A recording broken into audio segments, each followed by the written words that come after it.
Hello everybody, and thank you for tuning in to the weekly report. Suddenly, leaving NATO is on the table. Over the weekend, President Trump's Department of Government Efficiency head, Elon Musk, made quite a stir with just 2 words posted on his social media platform, X. Responding to a post that it's time to leave NATO and the UN, Musk replied, "I agree." The comment immediately made the rounds on social media and also on mainstream and alternative media. Was this the Elon Musk who owns X speaking? Or was it the Elon Musk who has become one of President Trump's closest advisors? Does it even matter? Having someone so close to the U.S. president who advocates finally extracting the U.S. from these international organizations is a significant and very positive shift for the United States.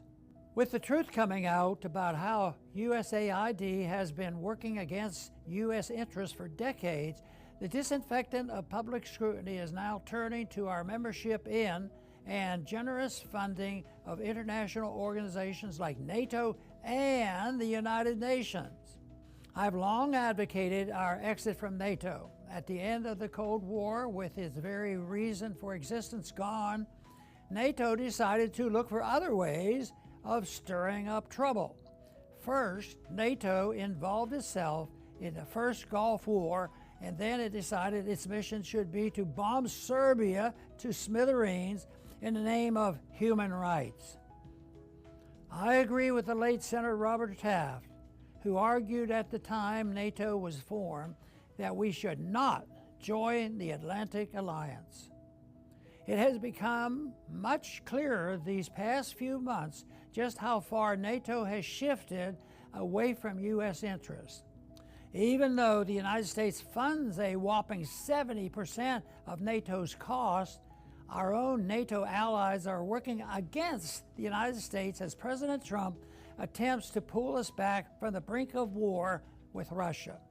A simple telephone call between President Trump and Putin was met with hysteria among NATO member countries, and just as U.S. and Russian high-level delegations were meeting in Saudi Arabia to look for a way to walk back from a war footing, our allies decided to hold their own summit in opposition to the U.S. move. In Paris, our partners pledged to continue their failed Ukraine policy and to ridicule the United States for looking to try something different. To add insult to injury, right at the center of the table in Paris was none other than the Secretary General of NATO himself, former Dutch politician Mark Rutte. The message was very clear.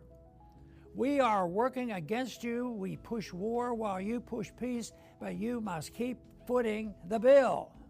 Also, over the weekend, Senator Mike Lee, Republican from Utah, and Representative Thomas Massie, Republican from Kentucky, echoed Elon Musk's sentiment, with Senator Lee posting a chart showing the widely disproportionate amount of U.S. taxpayers' dollars that go to funding NATO with the statement, "Get out of NATO."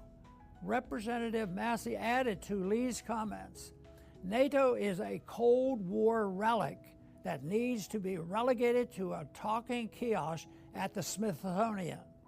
As in the time of Senator Robert Taft, the sentiment against NATO membership is coming from the conservative end of the U.S. political spectrum. With President Trump's clear mandate to pursue his America First agenda, we have the best opportunity in decades to sever our damaging and expensive entangling alliances across the globe. Let's start with NATO. Thanks for listening.